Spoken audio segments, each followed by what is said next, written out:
जय माता रानी दोस्तों, स्वागत है आप सभी का आपके अपने YouTube चैनल काजल पत्रिका में। माता रानी की कृपा आप और आपके पूरे परिवार पर हमेशा बनी रहे। तो दोस्तों, आज हम आपको सुनाने वाले हैं जीवित पुत्रिका व्रत की कथा।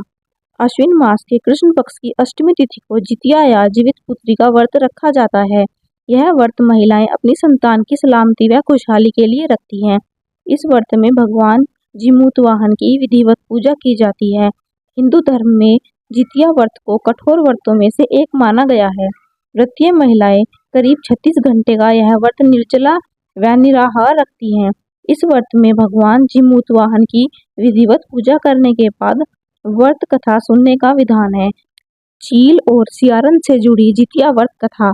धार्मिक कथाओं के अनुसार एक विशाल पाकड़ के पेड़ के एक चील रहती थी। उस पेड़ के नीचे एक सियारन भी रहती थी। दोनों पक्की सहेलियां थी। दोनों ने कुछ महिलाओं को देखकर जितिया व्रत करने का संकल्प लिया और भगवान जीमूतवाहन पूजा करने का प्रण लिया।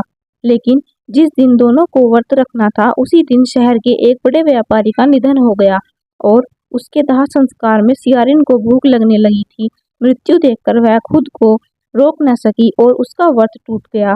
पर चील ने संयम रखा और भक्ति भाव के नियम पूर्वक व्रत करने के बाद अगले दिन व्रत का पारण किया। अगले जन्म में दोनों सहेलियों ने एक ब्राह्मण परिवार में पुत्री के रूप में जन्म लिया। उनके पिता का नाम भास्कर था। चील बड़ी बहन बनी और सियारिन छोटी बहन के रूप में जन्मी थी। चील का नाम शीलवती रखा गया। शीलवती की शादी बुद्धिसेन के साथ हुई, जबकि सियारन का जन्म कपूरावती रखा गया और उसका विवाह उस नगर के राजा माल्यकेतु के साथ हुआ। भगवान जीमूतवाहन के आशीर्वाद से शीलवती के 7 बेटे हुए, पर कपूरावती के सभी बच्चे जन्म लेते ही मर जाते थे। कुछ समय बाद शीलवती के 7 पुत्र बड़े हो गए और सभी राजा के दरबार में काम करने लगे।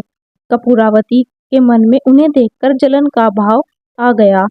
उसने राजा से कहकर सभी बेटों के सर काट दिए।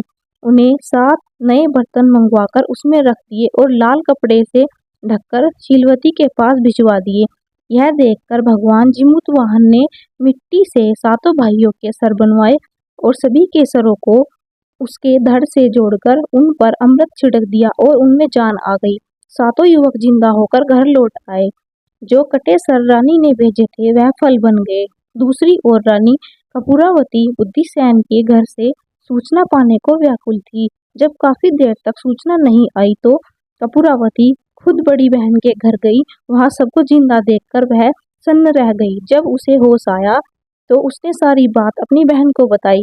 कपूरावती को अपने किए पर पछतावा हुआ। भगवान जीमूतवाहन की कृपा से शीलावती को अपने पिछले जन्म की बातें याद आ गई। वह कपूरावती को उसी पकड़ के पेड़ के पास ले गई और उसे सारी बात याद दिलाई।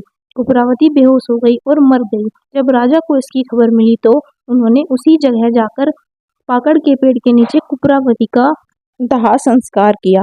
इस तरह जीवित पुत्रिका व्रत की कथा संपन्न होती है। मिलते हैं अगली वीडियो में, तब तक के लिए जय माता रानी।